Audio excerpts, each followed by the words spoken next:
They say you can spot a Robben Islander a mile off. Tolerance and self-control are the distinctive marks. So is the capacity to forgive. Eddie Daniels is an unmistakable Robben Islander. A so-called coloured from Cape Town, he joined the Liberal Party in the early 1960s.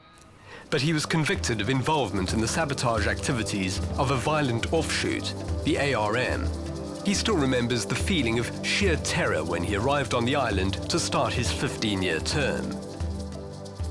I did not think I would survive.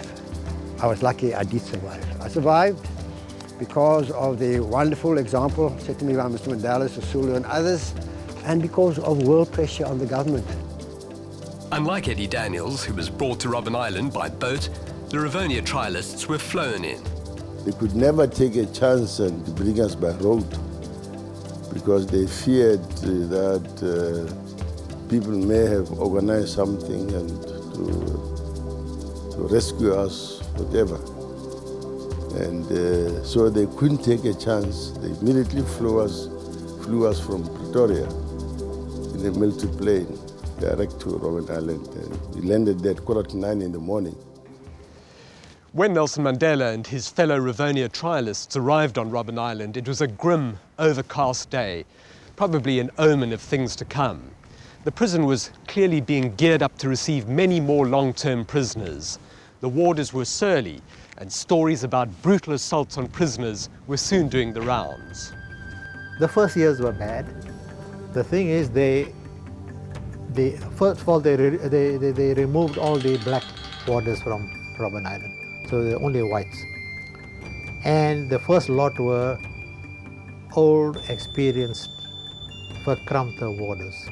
They brought the worst type of warders, the worst type that we could ever get around the country, to come and look after us. When we were brought out of our cells into the courtyard, they wouldn't do it unless there was a chap with a gun trained on us. And they believed that we were so dangerous. Whatever, of course, with our demands, he would advocate that we should be treated as political prisoners, because they used to address us as what word did they use? Terrorists and so on. We didn't accept that word, terrorists and all that. Like most South Africans at the time, Eddie Daniels had heard a lot about the Rivonia men. But he wouldn't have guessed he'd end up being jailed with them. As a political prisoner, Daniels was classified in D group, which meant he had no privileges. Ordinary criminal prisoners started in C group. Eddie, does the day that you actually walked into isolation block, section B, stick in your memory? Yes, it does. Because I was brought up with the police van up to the front gates and brought through the gates till I arrived here. And then, of course, one comes here and one is faced now by these two closed doors. And the doors itself looks frightening, and you wonder what's beyond those doors. So I had the fear in me. Doors were opened, and I was faced with this blank corridor, and I did not know where this corridor was leading to. All these doors were closed? Yes, as is like this.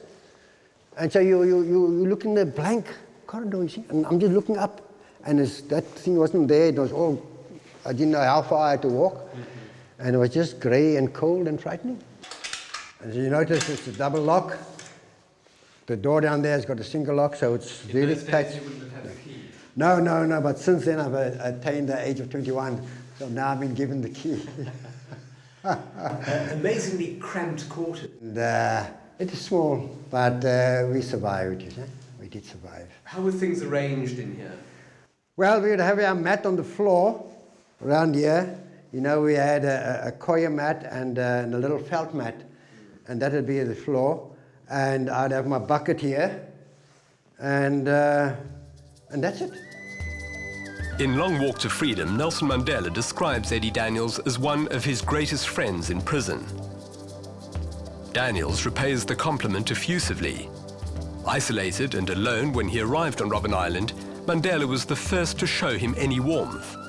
Mandela even emptied Daniels' slop bucket when he was too ill to get up. So Eddie, do you remember the first time you met Nelson Mandela?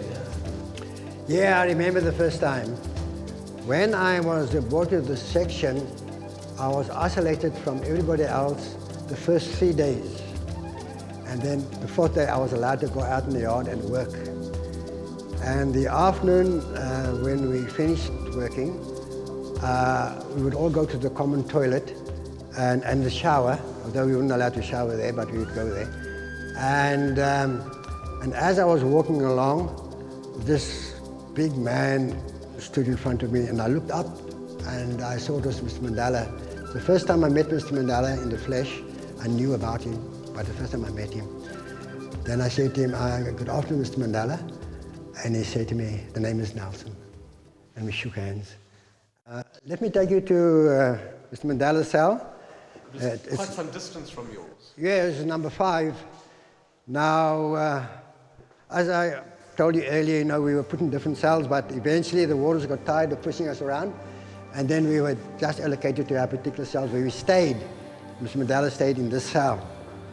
And it was in this cell where one day I walked in there and Mr. Mandela and somebody else was in the cell with us, and suddenly Mr. Mandela started to recite to me the poem Invictus. It's in my book. It's a wonderful, inspiring poem.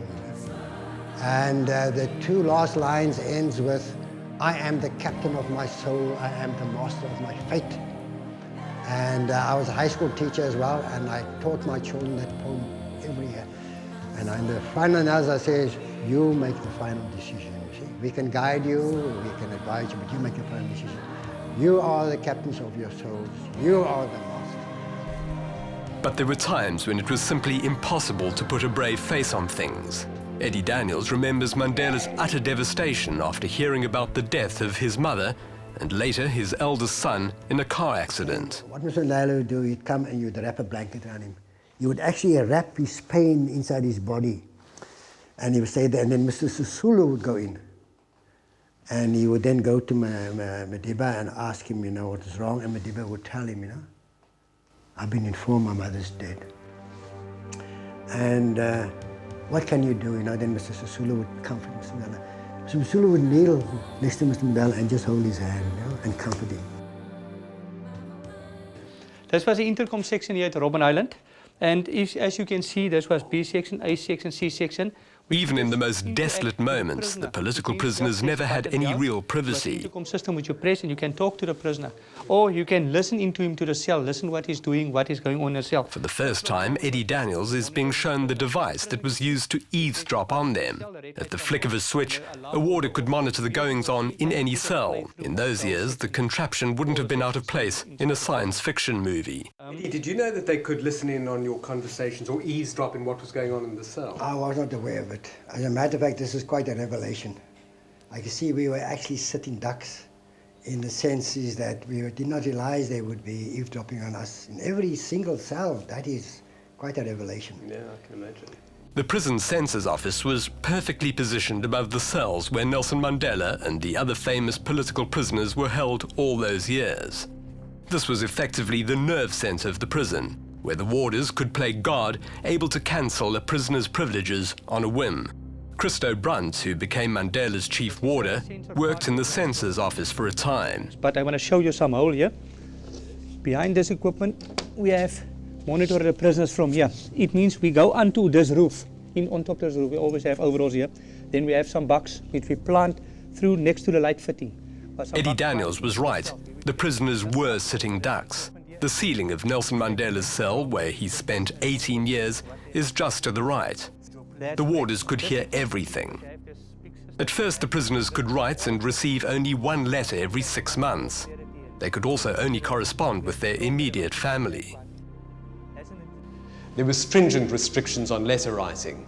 Very often, prisoners would receive letters that didn't make any sense at all because large parts had been blotted out by the prison censors.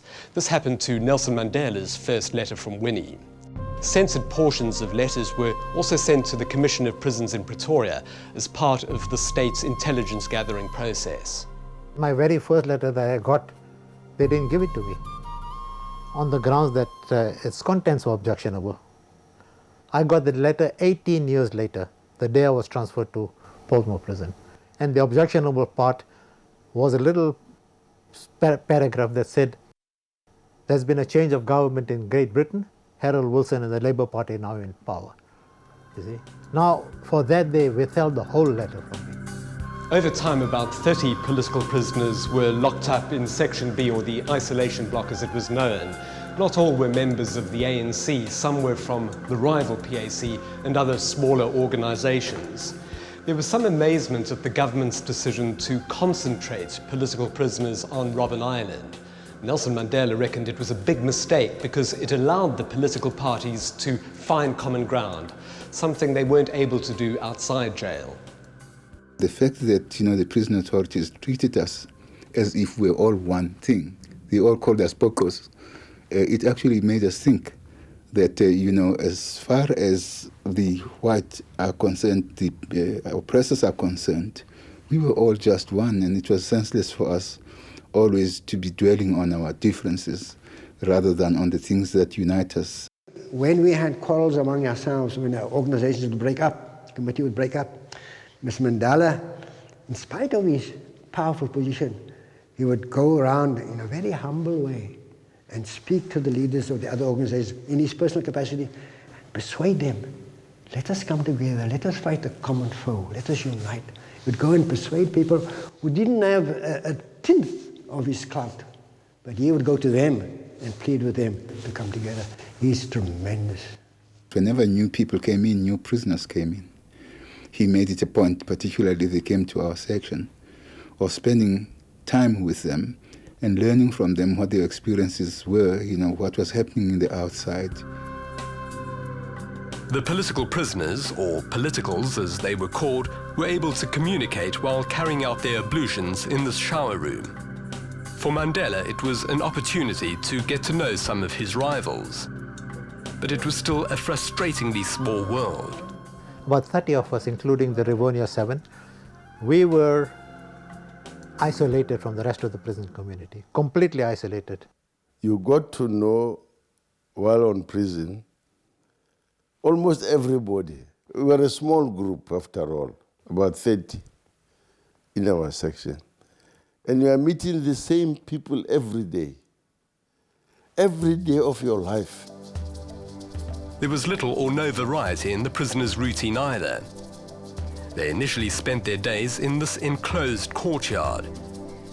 Over time, they were allowed to establish a small garden here. Mandela became completely absorbed in it. Well, this is where we worked for the first 3 years in prison. And our job here was to what they call nap stones. We were 3 rows of us. Mr. Mandela's group was there. I was in the middle group. And then over here was the third group, namely Zef Motoping, PAC and Johnson Mlambo and others. And so all day long, the Commonwealth prisoners would bring us big stones, slabs like that over there, and we would chop it into gravel.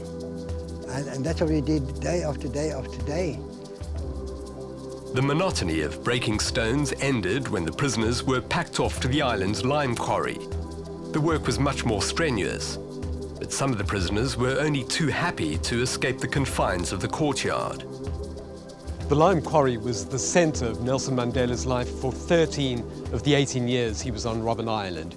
It was an awful place to spend such a long period of time, and the work was strenuous.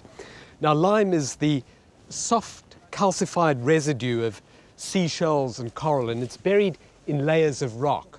One had to use a pick to smash the rock and then extract the seam of lime with a shovel. That is where most people, suffered, had problems with their eyes. As you see, Mandela, he had problems with his eyes as a result of the glare of the lime.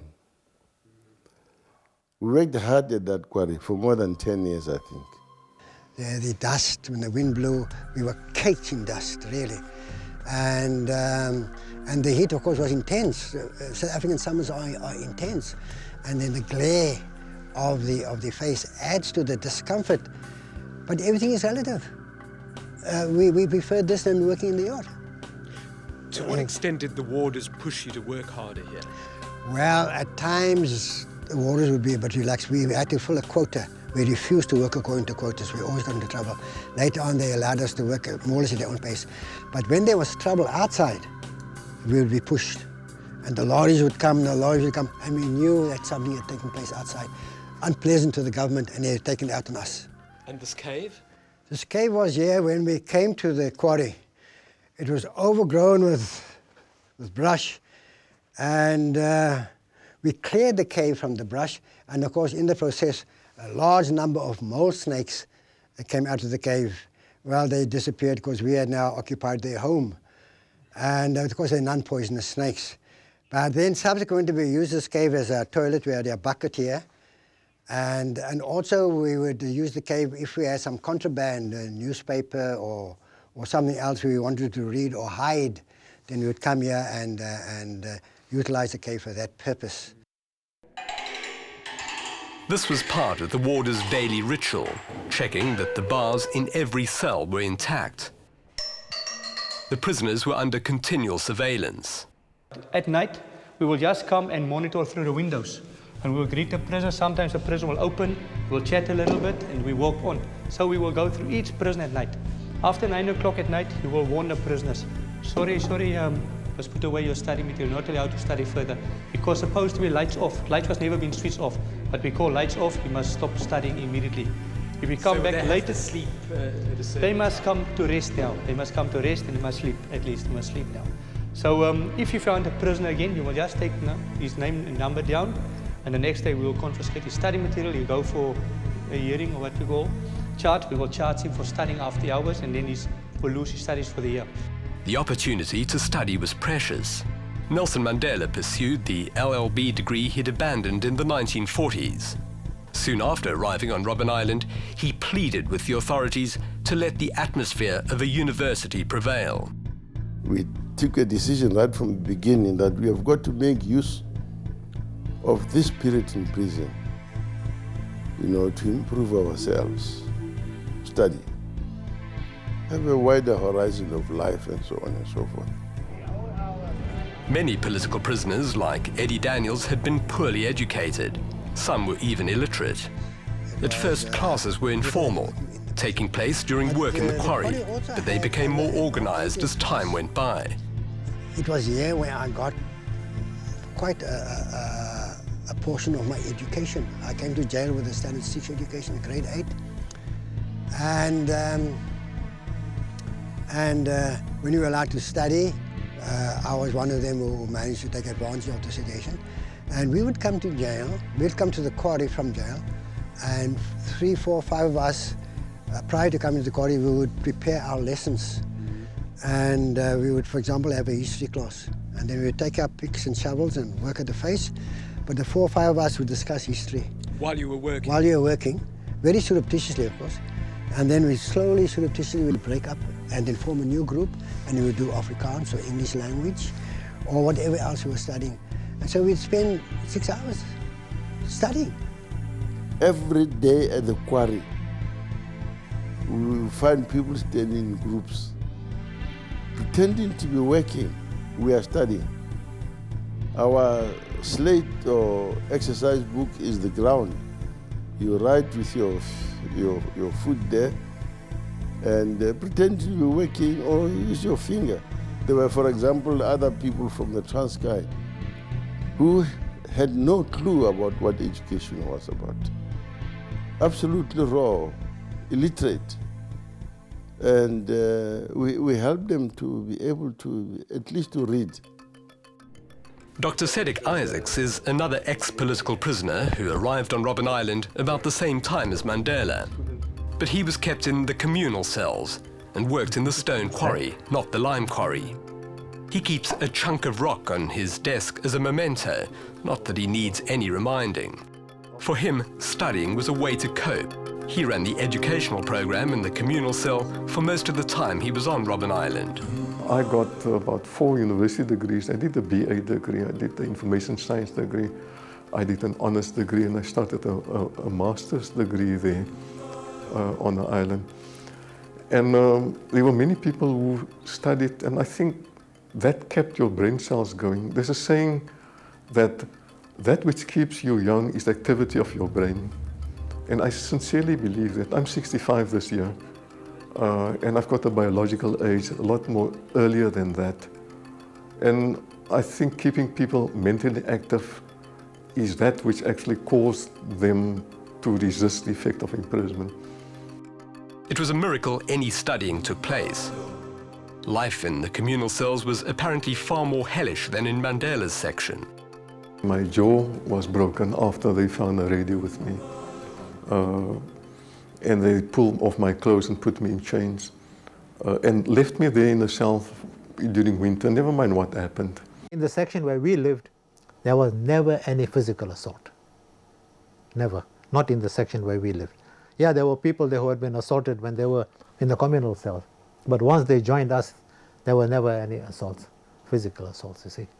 There was a lot of harassment, psychological, but and crude language and so forth, but never any physical assaults on us. I think, first of all, they were a smaller group, and therefore they were organized themselves much more easily in resisting changes in a unified way. Whereas us in the larger sections, with something like almost 1,000 people there, with common law prisoners mixed with us. And it was very difficult to organize things in a systematic manner so that we all act together. As Raymond Mhlaba recalls, the 30-odd prisoners in Mandela's group churned out lists of grievances and demands with great efficiency. You must know that some of us were intellectuals. We had fellows who were lecturing at Cape Town University with us. We had lawyers and so on. When we write a memorandum and send to Pretoria, it was a big thing like this with first-class English. Yeah. Reports of the wretched conditions on Robben Island also reached the outside world. In a rare public relations exercise, 25 South African journalists were flown to Robben Island in 1977, in the hope that their visit would help dispel rumors about harsh treatment. Then Deputy Commissioner of Prisons, Major General Jannie Roux, gave them a guided tour. The journalists were allowed to take a peek in Mandela's cell.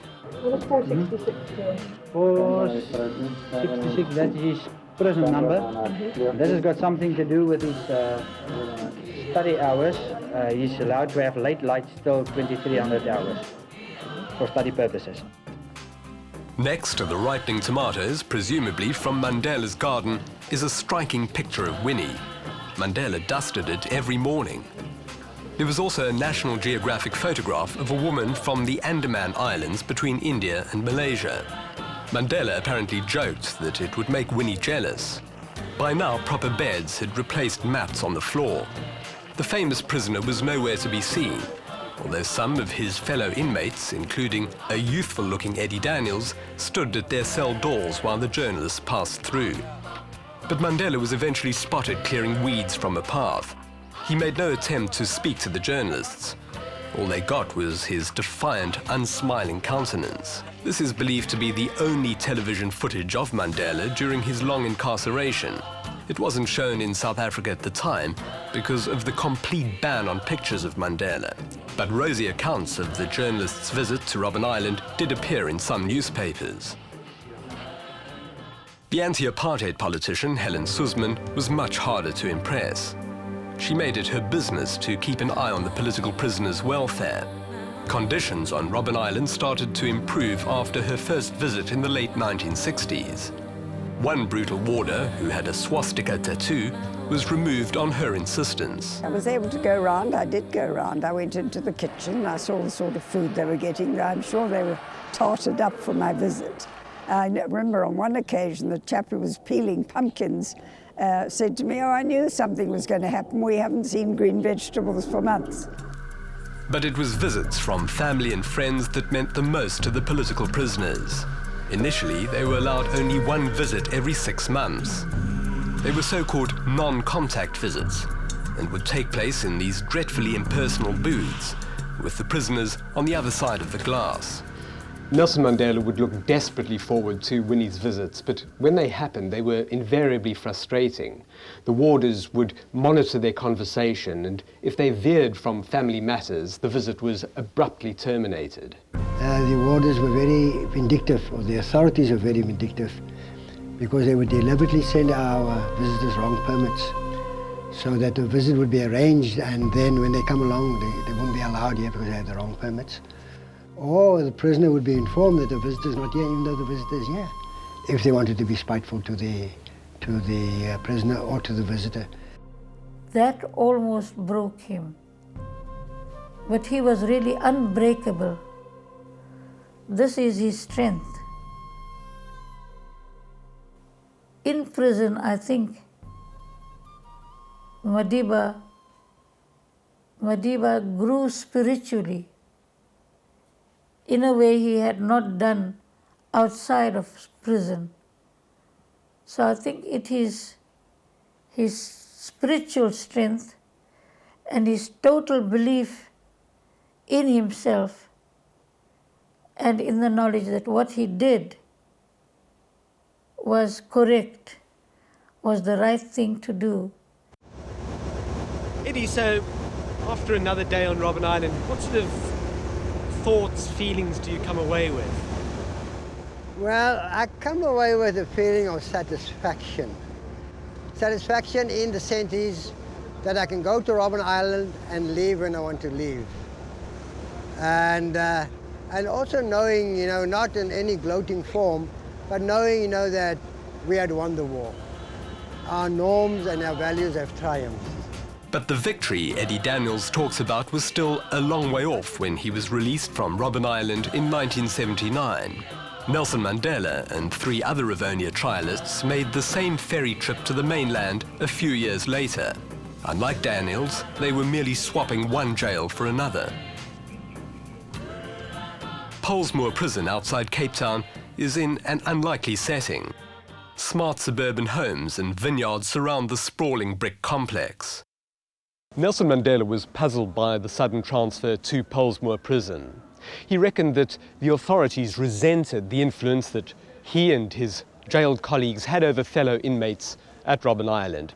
But he also suspected that the government, as he put it, wanted to cut off the head of the ANC on Robben Island by removing the leadership. They thought everything emanated from us here. So in 1982, they decided, because soon after we were taking some action, I think it was boycott of food for 3 days or something, that they decided to transfer us, Mandela, Sisulu, Raymond Mhlaba and myself, to Pollsmoor Prison. They thought we were the troublemakers on that island. The prisoners were brought to this communal cell with 4 beds on the top floor of Pollsmoor. For the first time, they put us in one huge cell. It's like a hall. It's huge, very cold. After the single cells of Robben Island, they got to know each other even better. Mandela was up at 5 every morning to do his usual exercises. This didn't please his comrades, who weren't early risers. Much to their annoyance, Mandela also insisted on rescuing unwelcome visitors when they would have gladly stamped on them.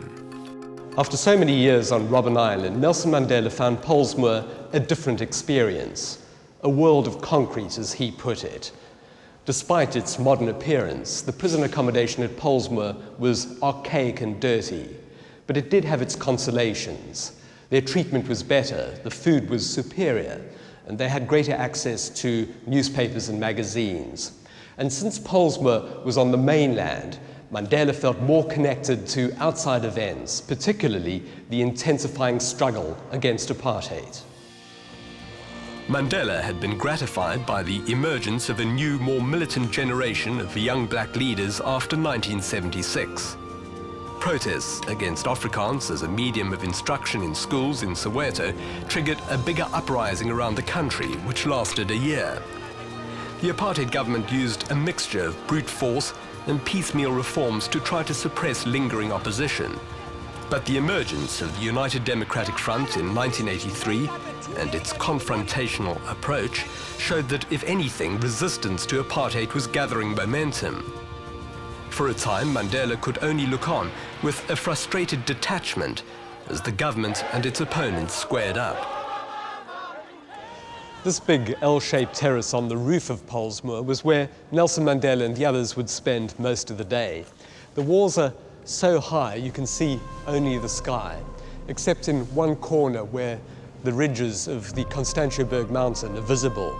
For Mandela, that bit of mountain was the tip of the iceberg of the outside world. It was on this rooftop that Mandela established his garden in the sky. 16 oil drums were sliced in half and used as containers for up to 900 plants. He was eventually supplying the prison kitchen with vegetables.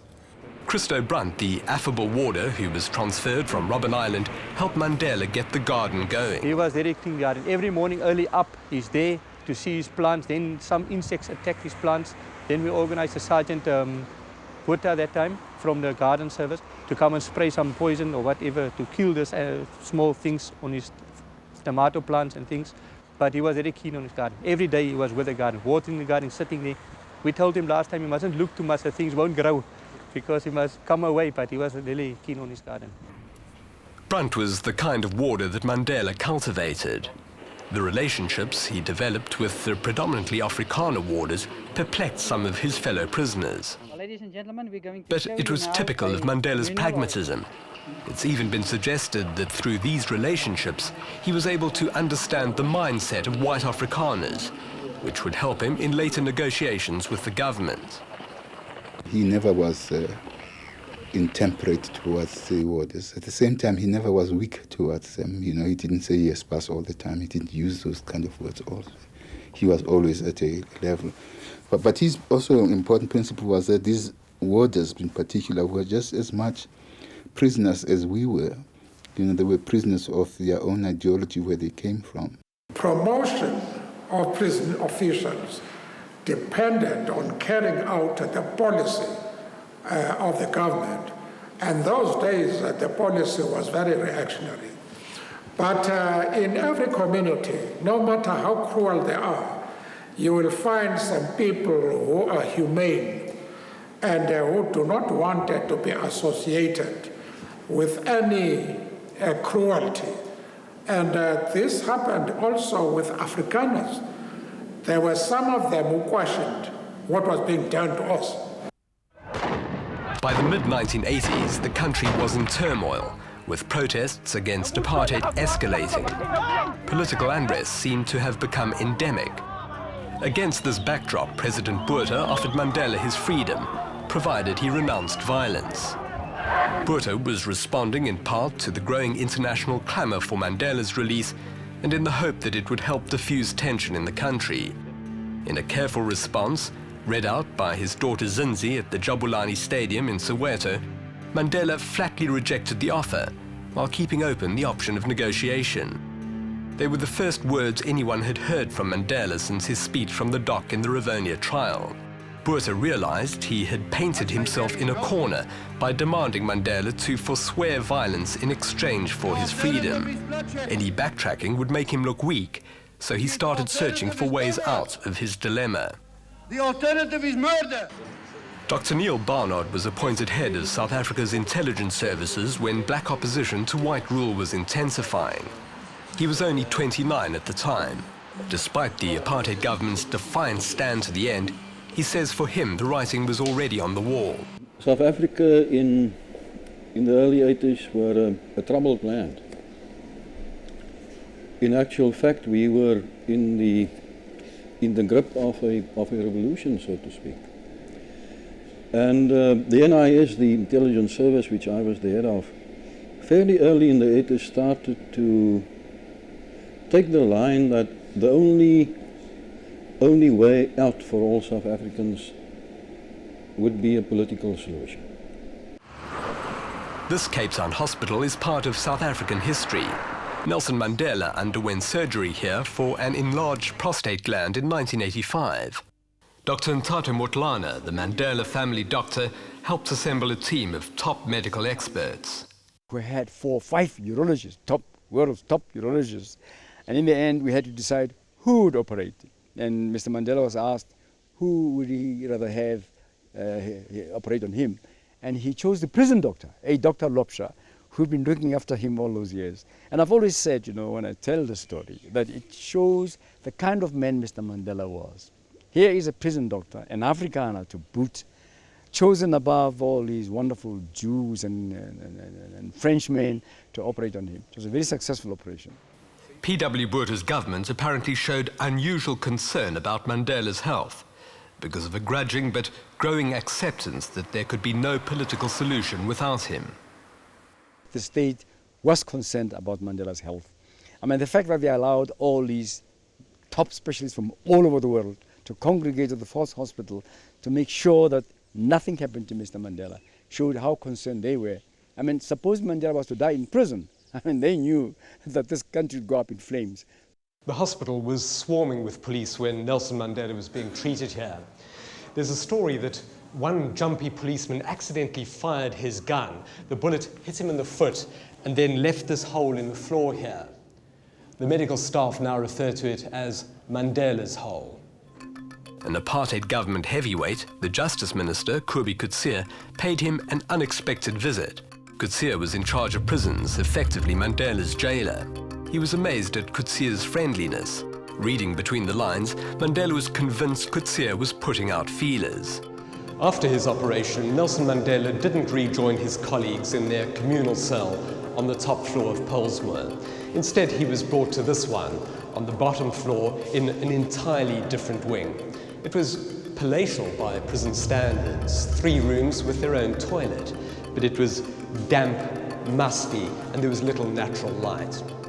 Mandela didn't know why he had been relocated, but he realized that the solitude gave him a certain liberty, and he resolved to use it to do something that he'd been considering for a long time: begin discussions with the government. Initially, though, Mandela's fellow prisoners were alarmed by his move, suspecting that the government was trying to divide them. When he was discharged, they did not bring him directly to our cell. You see, they now kept him in a separate cell. But we heard that Mandela was out of the hospital. Where is he now? No, they're saying no, he's kept in another cell. Actually, the day they removed him, we wanted to protest instinctively. We wanted to protest. And he said, look, chaps, cool it. Something good may come out of this.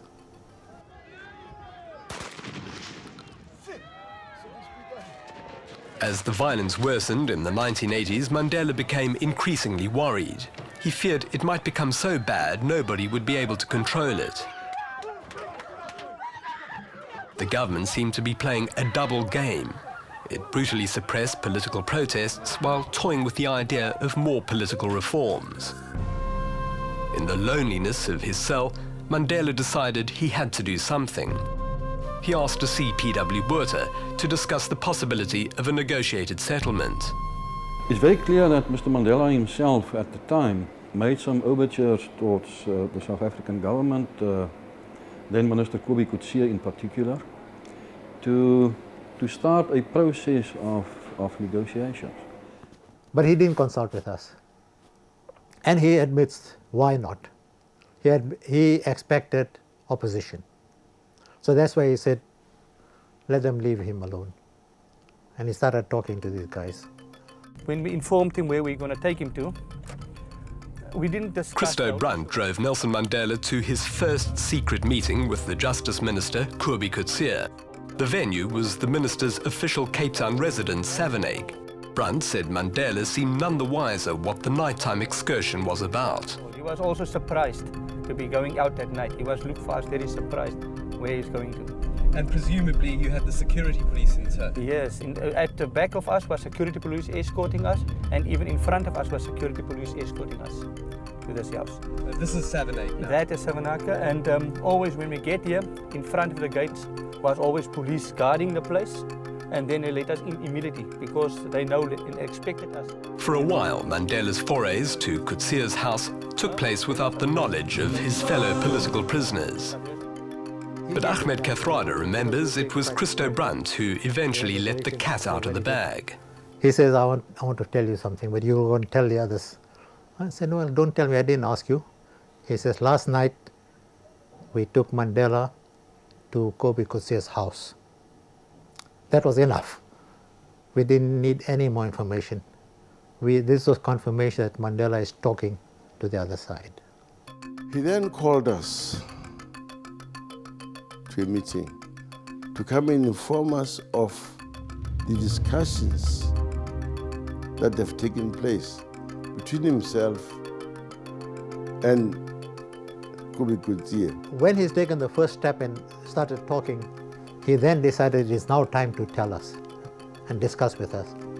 On the first occasion when he called us to give us this report, he had always insisted that after I've had discussions with you, I've got to meet my colleagues, my comrades, and give them a report so that they can know what is happening. If they don't agree with what I'm doing, they will say so. If they agree, they will say so.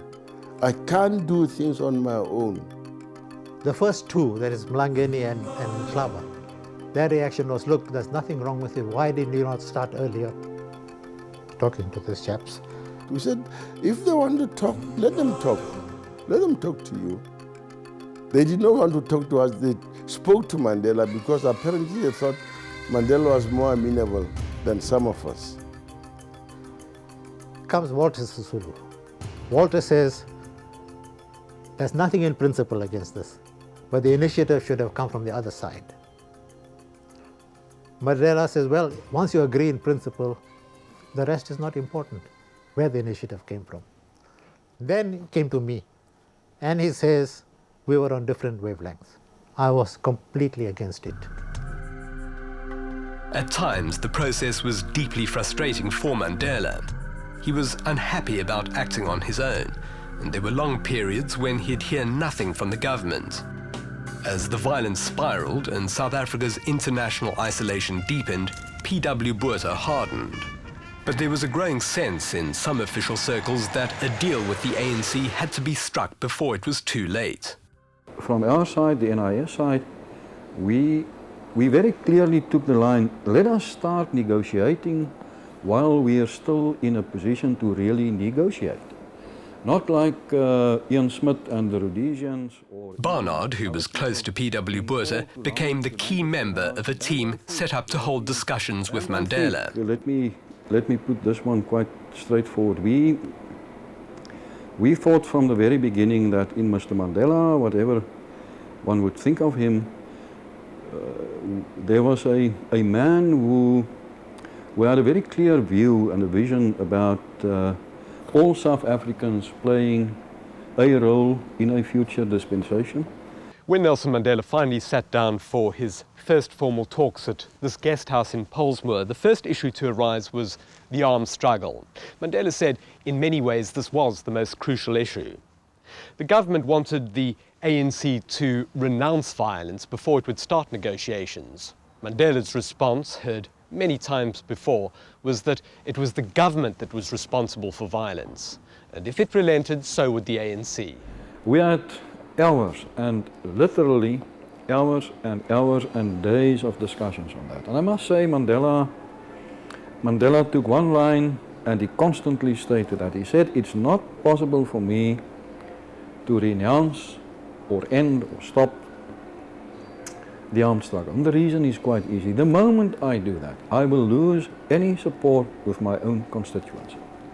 Nelson Mandela was intent on a face-to-face meeting with President Botha.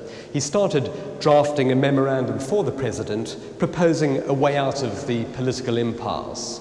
It was intended to create talking points for any future discussion.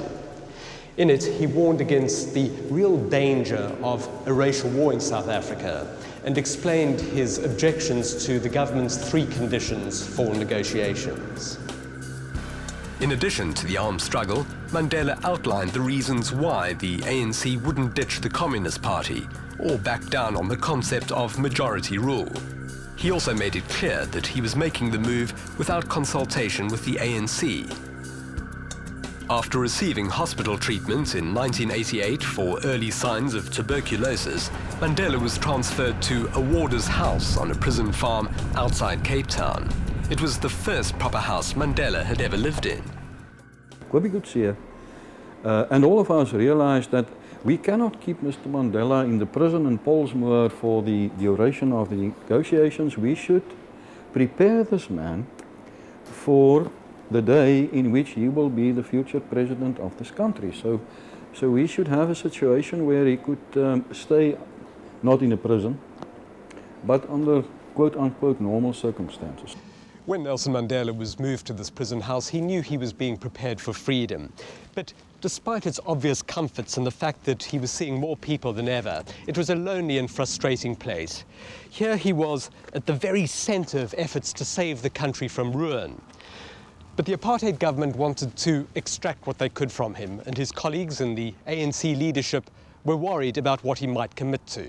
There were other leading members of the ANC who suspected that Mandela was possibly selling out, deliberately, consciously or unconsciously. The ANC president, Oliver Tambo, at exile headquarters in Lusaka, became increasingly agitated as the rumours flourished. It is on record that he sent a message to Madiba to say, "What are you talking to the regime about?" And Mandela is on record that Mandela was annoyed by that question. And he's answered with a simple sentence. "I'm talking about them talking to you." At the time, Maharaj headed up Operation Vula, a group of ANC leaders who'd infiltrated South Africa to help give direction to the growing political uprising. And instead of beginning to suspect each other, I sent a report to President Tambo that I think, knowing Madiba, I think I can break through and open secret communications with him. The apartheid government was all ears when Nelson Mandela was here. He was meeting some of his key political allies, and it's unlikely that much that he said went undetected. Apparently, even this garden furniture, and this is the original set, had a bug inserted somewhere in it.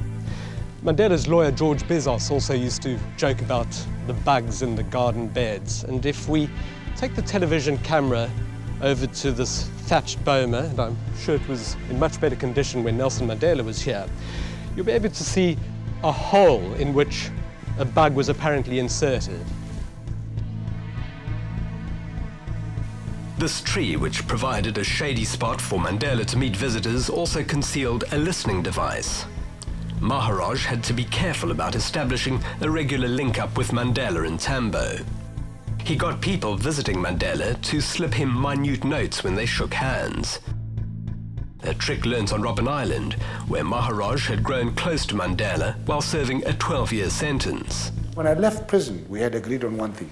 That was in 1976, that if Madiba ever got a message in which the name Zwengendaba appeared, he would know that's me. So I sent a message to him, or agreed to by Oliver Tambo, in which I said to the person who was delivering this note, concealed and to deliver under the table, I said, as you're talking to him, tell him you've met so-and-so and love from so-and-so, and say love from Zwengendaba, and he would know. The laugh is that Madiba collected this little bit of note, but he was shivering so much that he couldn't find his pocket. Using a small laptop computer and modem, Maharaj sent coded messages from phone booths to ANC headquarters in Lusaka containing Mandela's response. That enabled President Tambo to brief Mandela about the strategy, the strengths and weaknesses of where we were. And it gave Comrade Mandela a chance to send out exactly what was happening in his discussions without the authorities knowing it. Those discussions took a new turn when Mandela was famously taken to meet P.W. Botha at Tynhuys in Cape Town in July 1989. By then, Botha was politically weakened. He had stepped down as leader of the National Party after suffering a stroke, but retained his government position as president. Mandela had been waiting 2 years for this. Botha, for his part, was still in two minds about the meeting. My line has been, sir, President, I believe you cannot lose if the meeting took place. If the meeting take place, and nothing comes from that, and the revolution, quote unquote, continues, you will always be capable of telling your children and your grandchildren and all South Africans that I tried to find a peaceful settlement. I talked to Mandela myself. If on the other hand, this whole process is a successful one, my view very strongly could be that you can tell, again, your children, grandchildren, South Africans, I, in fact, symbolically kicked off this whole process. So, either side, you cannot lose. Mandela was smuggled into the president's office. The security policemen at the gates were told he was a politician from an African state. Mandela said the people accompanying him were clearly scared of President Botha. Neil Barnard noticed Mandela's shoelaces were undone and got down on his knees outside the president's office to tie them up. I fondly called him, we were sitting there, and I knew PW. Can you remember if the old man would have been stumbling over his own shoelaces going into the office in Teenage, what the hell would have been then happened? So I saw these shoelaces wasn't tied, and I tied the shoelaces. To Mandela's surprise, it was a convivial encounter.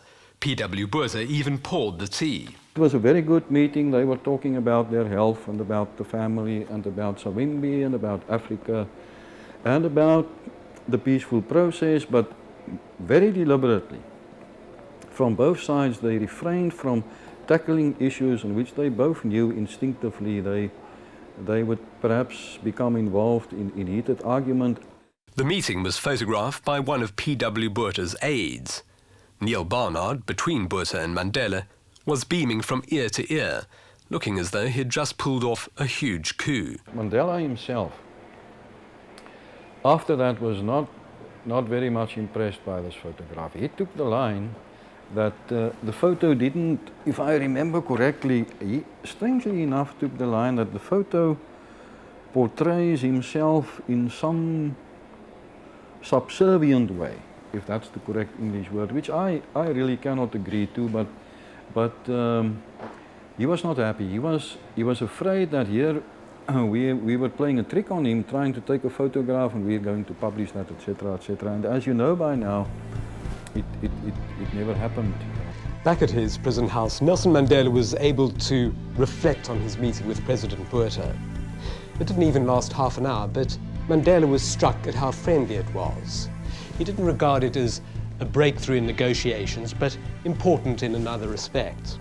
The president had long talked about the need to cross the Rubicon. Mandela believed he'd now finally done it, and there was no turning back. But whatever P.W. Botha had started, he wasn't able to see it through. 6 weeks after meeting Mandela, he went on television and angrily announced his resignation, claiming that his colleagues were undermining him. There was initial uncertainty whether his successor, F.W. de Klerk, would do what was needed to be done to resolve South Africa's political crisis. But for Neil Barnard, who was still at the centre of talks with Mandela, there was no turning back, irrespective of who was in Teenage. It could have been more difficult, it could have had more hiccups.